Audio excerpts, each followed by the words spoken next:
Happening now, Arctic cold and winter weather expected to sweep across our area this weekend and into early next week. We're tracking it all next. And trash collection woes why some in Jamestown are upset over the city's garbage collection policy. Plus, the Sherman community continues to mourn the loss of a 1-year-old who died in a fire this week. We speak with his aunt about the conditions of his brother and sister who suffered burns in the blaze. Live and on demand, this is WNY News Now. And thank you for joining us for WNY News Now. I'm Justin Gould. Arctic cold temperatures will precede a blast of winter weather here in western New York this weekend and into Monday. Let's get a check of it all with Chief Forecaster Dakota Hunter. And Dakota, it looks like we're looking at some pretty cold temps out there. Yes, the Arctic air machine is really going to blast some big Arctic air into the region over the first half of the weekend. But today, nothing really showing up. We do have a few light snow showers, but there will be a few light flurries through the day today. Now, here's the forecast for today. This is where we're going to end the day. Temperatures are falling 14 to 22 with a few afternoon flurries with a north wind.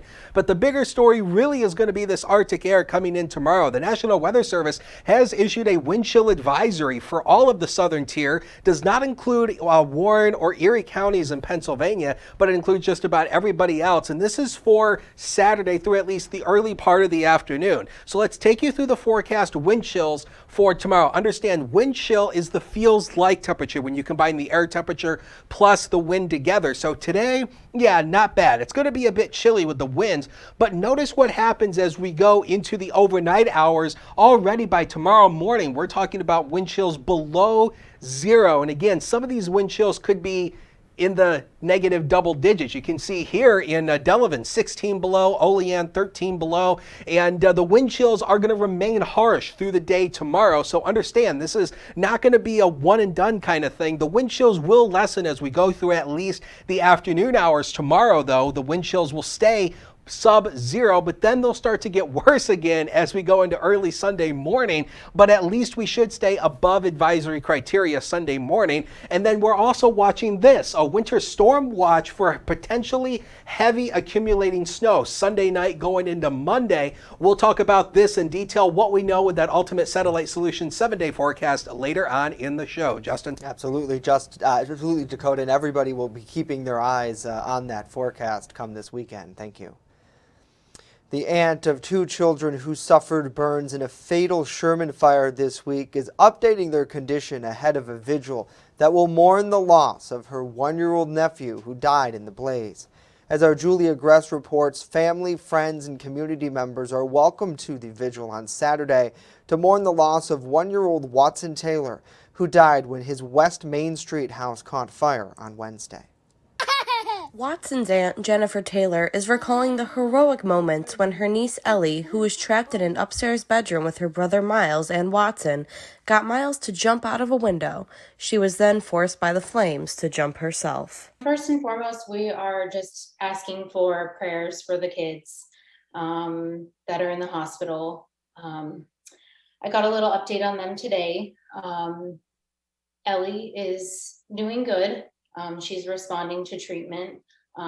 Miles he's hanging on.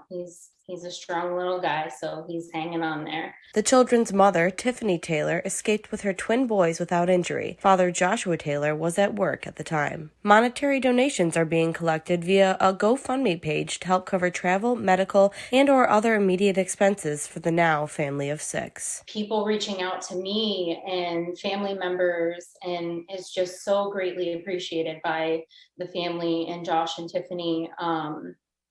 It's just, at times it's overwhelming how much, but I feel like it's part of the healing process, and knowing that so many people are there to support us and my brother and his wife. Donations will be accepted at the Sherman Volunteer Fire Department on Friday from 6 p.m. to 9 p.m., Saturday from 9 a.m. to 9 p.m., and Sunday from 9 a.m. to 3 p.m. They're doing the best they can be in the situation that they're in. And I mean, honestly, that's all you can ask. I'm sure it's just a very hard time for both of them, but I know that they're just staying strong for the kids. The aunt is now planning a vigil to remember the young life gone too soon. The parents hope to attend, but are currently with their children in the hospital. I wanted to do something in honoring my nephew, and as the best way for everybody to kind of pay their respects, and mine as well, and know that he meant a lot to the family, and he will greatly be missed. Taylor hopes the community can come out and share their favorite memories, but mainly show support to the family who has lost so much. Oh man, that kid was he, like I said, he was just the happiest little baby, happy and content with anything. He was just adventurous, always getting into things, and he was a daddy's boy for sure. That was my brother's boy. They always say the youngest one is always the mama's boy, but he was definitely a daddy's boy. So he was just so full of life and had so much more life to live. And he was unfortunately 16 days away from turning 2. Julia Gress, WNY News Now. Julia, thank you. Such a tragedy there. Firefighters say the blaze was caused by electrical issues outside of the home. This was the second house fire that family experienced. 3 years ago, their Pennsylvania home was also destroyed by flames. WNY News Now will be carrying special live coverage of the vigil on our Facebook page, as well as Channel 716 on Roku. In other news we're following today, a man who says he swerved to miss a deer crashed his car between a rock and a hard place yesterday in the town of Poland. New York State Police say that crash happened around 1:45 in the afternoon on Route 394 between Waterboro Hill Road and the County Line Road. Troopers report that 65-year-old Dale Keach crashed his Ford pickup truck off the roadway's north shoulder, striking a guard wire. The vehicle then continued down an earth embankment before coming to a rest upright in the creek. He was uninjured, however, his vehicle was pretty severely stuck. A towing service responded and used their crane to lift it out of that ditch. And a Jamestown resident is speaking out after he says the city's Board of Public Utilities failed to pick up his trash this week because his garbage can lid was not completely shut. As our Matt Hummel has more on the complaints against the utility and the process now to simply have trash picked up. Matt? Zachary Davis spoke with us just days after several city residents took to social media to express their displeasure with the BPU refusing to take their garbage because of their lids not completely closed. In Davis's case, the can appeared to be opened by less than an inch. He explains that the BPU's failure to collect his trash was, quote, a little ridiculous, adding that a supervisor in the BPU apologized to Davis for the inconvenience. Even told me, quote unquote, that she apologized for the dumb decisions that they're making as the BPU. And I told her, I was like, it's a little ridiculous. I'm like, it's not, my trash is overfilled, it's all in bags. Freshman City Councilman Andrew Faulkner, who addressed the situation during a city council meeting this week, says he thinks there's a misunderstanding. So one of the things that BPU said is they maybe didn't do as good of a job as they should have was getting the message out there that they were going to be enforcing this regulation as strictly as they are. While Davis understands the hard work that the collectors accomplish, he explains that the organization is letting the citizens of Jamestown down with their lack of garbage collecting and subsequent charging of fees for extra cans or other collecting services. To me, it just feels like it's a money grab they're trying to make. Faulkner furthers that he believes the BPU can find a source of compromise when determining whether or not to enforce their rules. I think a good kind of middle ground would be if the trash collection guys can get the can to the truck and have the truck lift it without ever touching or having to lift a bag of garbage. I don't really see too much of an issue. They're saying it's for the safety of the guys. The BPU in a statement explained that the policy is clearly listed on the back of their recycling schedule. Their main concern is customers who pile bags on top or beside the container. This creates safety issues for the trash collection workers. Now, the utility goes on to say that putting garbage in a closed container prevents animals and birds from getting into those bags, and those who want a second bin can purchase one for a $13 monthly fee for 6 months. In the newsroom, Matt Hummel, WNY News Now.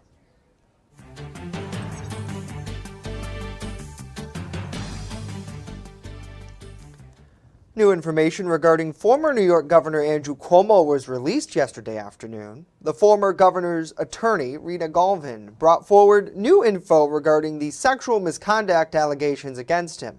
She's claiming New York's Attorney General Letitia James withheld evidence which Cuomo's team received per request last week. The attorney says she feels the evidence showcases a poor investigation of complaints against Cuomo. She felt the process of getting the information from James showed a biased evaluation of her client. She continues with how the missing pieces have created an alternative result. And it confirms that, number one, the Attorney General's investigation was shoddy. It was one-sided, and there was a predetermined outcome. And number two, that the resulting report was flawed and misleading and disregarded evidence that undermined the conclusions and the allegations that were made. Governor Cuomo resigned from office in August after 11 women came forward with allegations against him. Since then, several district attorneys have declined to prosecute some of the charges. As WNY News Now continues, the latest in the Seneca Nation's legal battle against the Empire State. And later, we check in with snowmobile enthusiasts from across our region ahead of next week's winter storm. Stay with us as WNY News Now will be right back.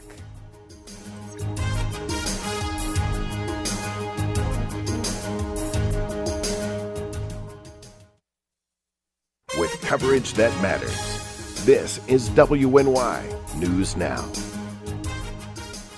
Home fires occur most often in winter. Keep anything that can catch fire at least 3 feet from heating equipment. And never use an oven to heat your home. Stay in the kitchen when frying, grilling, or broiling food. Turn space heaters off when you leave the room or go to bed. Make sure all vents are clear of snow and ice to allow carbon monoxide to vent outside. Have your furnace, heating system, and chimneys serviced each year by a qualified professional. Learn more at www.usfa.fema.gov. Brought to you by the Chautauqua Safety Village and the Jamestown Fire Department. Welcome to Honest John's Pizzeria, where you are the most important customer. Everything from freshly made subs to the best of pizza and wings, Honest John's has it all. And don't forget the ice cream! Order online today or check out our 2 great locations with buffets ready for every appetite. Don't I have the best job in the world?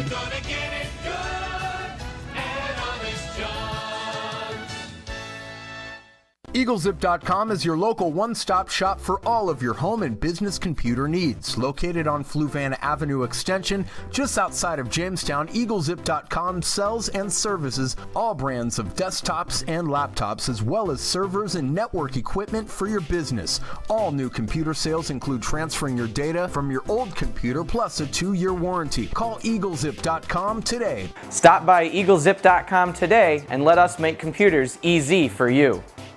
You're watching WNY News Now, where coverage comes first. The Seneca Nation has dropped its lawsuit against New York State and launched a new discussion to establish a gaming compact.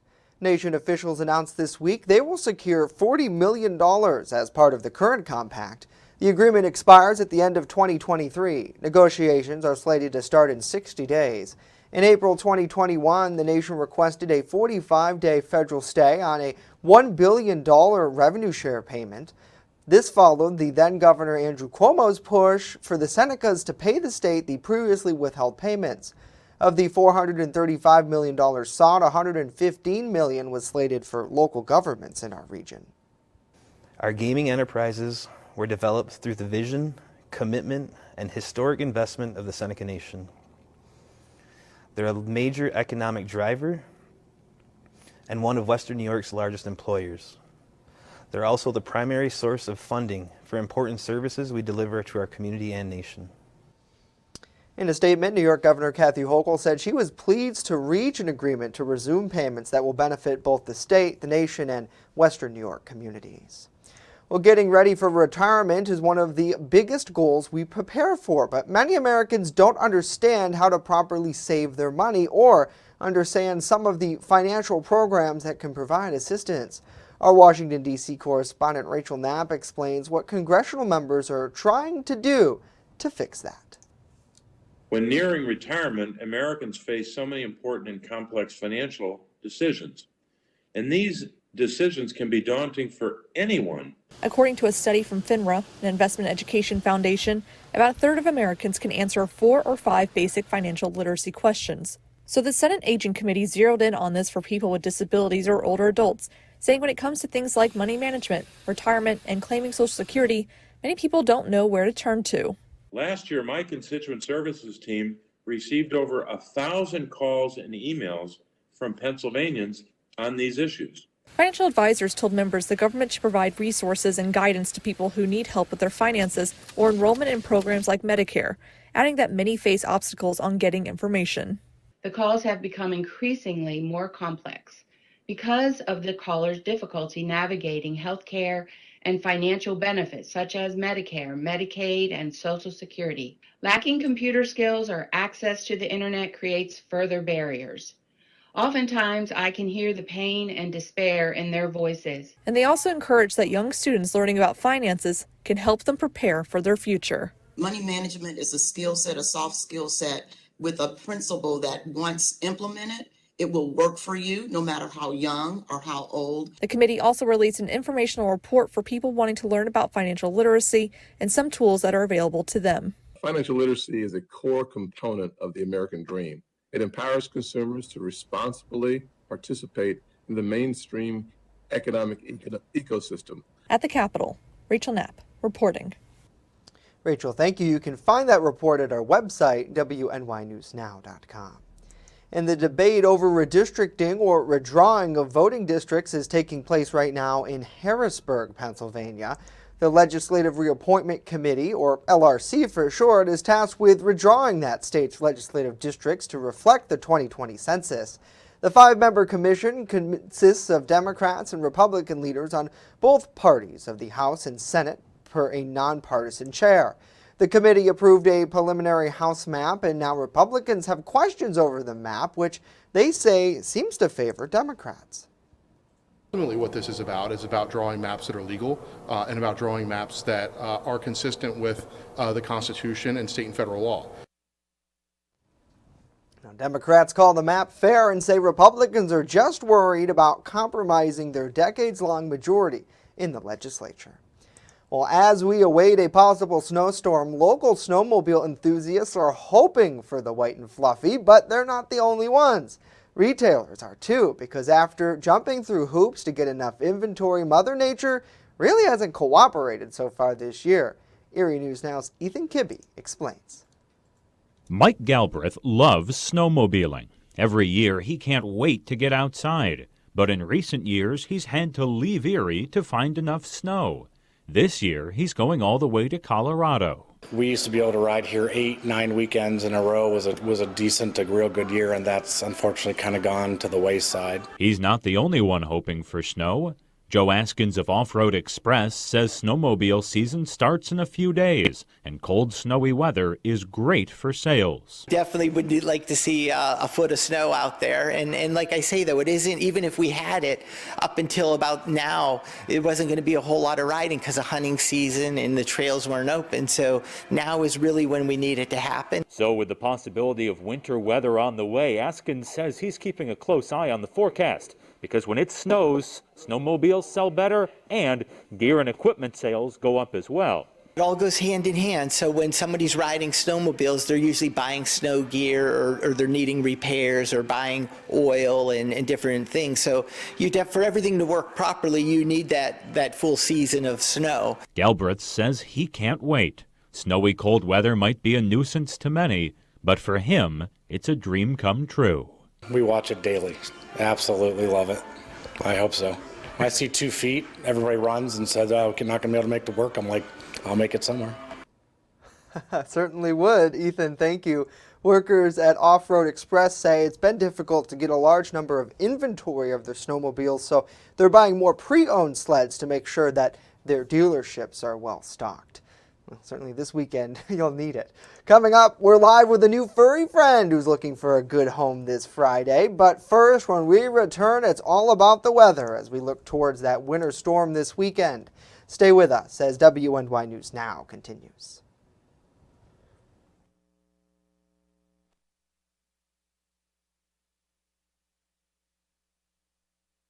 You're watching WNY News Now, your source for breaking news.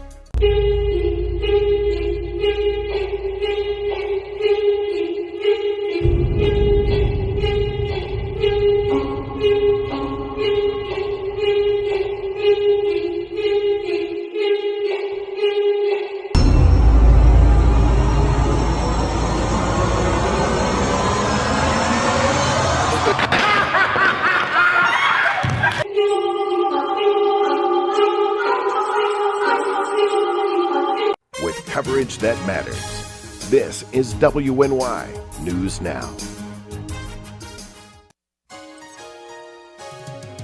Fast, accurate, and everyday. First Defense Weather. Yeah, we have talked about it, how it's been kind of hard for those of you winter lovers, but some signs of winter is on the way. The high today was 30 degrees. That occurred early this morning. We've been falling downhill since then. 27 is the official low. 66 and 12 below are the record highs and lows. And right now, the temperature has fallen from 30 to 26 with that northeast wind and the wind chill down to 16. And that wind chill is going to be getting worse as we go into the day tomorrow. So this is basically what we're keeping an eye on, really. It's this same thing that we had talked about. We are going to be assaulted by Arctic air. It should be a crime. We go from 30 to high today to 11 tomorrow, but we do rebound a little bit going back into the upper 20s as we go into Sunday, Monday, and Tuesday of next week. And the same thing that we had talked about, we do have this wind chill advisory in place for basically all of the southern tier. And the main issue here is really going to be wind chills 5 below to 15 below. That's really going to be where the wind chills are going to range tonight through the day tomorrow. But this also comes our way right on the heels of that is this winter storm watch in place for basically much of the region. That starts on Sunday night and goes all the way until Monday afternoon or Monday night. And this is for the potential for heavy accumulating snow, likely Sunday night and into Monday. This is the storm system right here across the, across the Midwest right now. This is the storm system that's going to drop like this, go down and then come up the East Coast and the Atlantic states. That is what we're going to be watching as we go into the weekend and into early next week. So through the day today, we may see a few light snow flurries through the afternoon, but otherwise the clouds really should hang in there. Then tonight, basically the same story again as tonight. Maybe a few light snow showers, a good deal of clouds. But as we go through the day on Saturday, even though it's going to be a very cold day, some spots will stay in the single digits all day for high temperatures. We should at least see a good amount of sunshine through the day on Saturday, so it will make it feel a little bit warmer. Now the bigger story going into the weekend. This is the storm system. This is a longer range computer model called the GFS. It stands for Global Forecasting System. This is the American computer model, and this goes to show you where the storm system is ultimately going to go from the southern states right up the northeast, the east coast, and we'll put the weather in motion for you. And you can see that what we're watching is this snow right across the western part. This is going to be the colder sector, the western part. The eastern part will ultimately be the warmer sector. Be quiet, Siri. So let's go back to that because I wanted to mention very quickly the snowfall totals here. And you can see this is just one model output. This goes all the way through Monday afternoon. You can see here that this is going to be more than enough to plow. Some models have been going higher than this. Some models go lower. We still need to fine tune these amounts, but this gives you the early look of what we're looking at. Now the next 7 days powered by Ultimate Satellite Solutions. So the wind chill tomorrow, 5 below to 15 below. The sun returns though on Sunday, so less of a chill there. We do watch Monday for that potential for heavy snowfall, turns lake effect as we go into Tuesday and Wednesday, but the temperatures do go back down as we go into late next week. We'll take a break and be right back.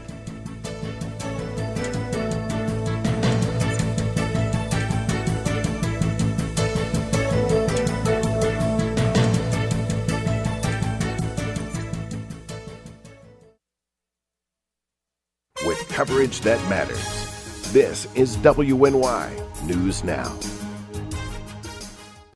Remember when you were a kid, huddled around the television waiting for your school to close? Well, we don't get snow days. When winter weather hits, count on the First Defense Weather Team for a look into the future where the snow is headed next. Live radar showing you the scope of the storm. And real-time reports from the field. So when it matters most, stay with First Defense Weather. Catch your First Defense forecast daily on WNY News Now. I don't think that many kids in my son's school even do it. He makes fun of his friend who vapes. He would never try it. She's into soccer. She's on the honor roll. She's just not the type. No way. No way. No way. No way, my kid would never vape. Get your head out of the cloud. Today, nearly 8,000 kids will start vaping. Maybe even yours. Learn about the dangers at talkaboutvaping.org. You're watching WNY News Now, where coverage comes first. Welcome back to WNY News Now. It's time for our Pet of the Week segment to help a furry friend find a forever home. We're partnered with the Chautauqua County Humane Society with hopes of doing just that. Joining us live is Rachel Spencer to talk more about this week's featured furry friend. Happy Friday to you, Rachel. And I hear our buddy's really ramped up and excited today about maybe finding his forever family. Yeah, this is Corky. He's a little bit of a chunky boy, but he's a sweetheart. Oh, he didn't like that one. Yeah, he's a sweetheart. Hi, Dad. He is going to be good with kids. He can't have cats in the house, but we're hoping that we can get him into a family that's going to get him a little more active so he can lose some of this weight. But he's a really good, mellow baby boy. He's sweet.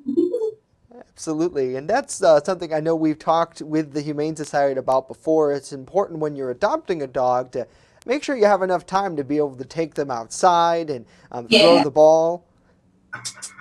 Yeah, for sure. He's going to need some extra exercise. We give him like diet snacks here.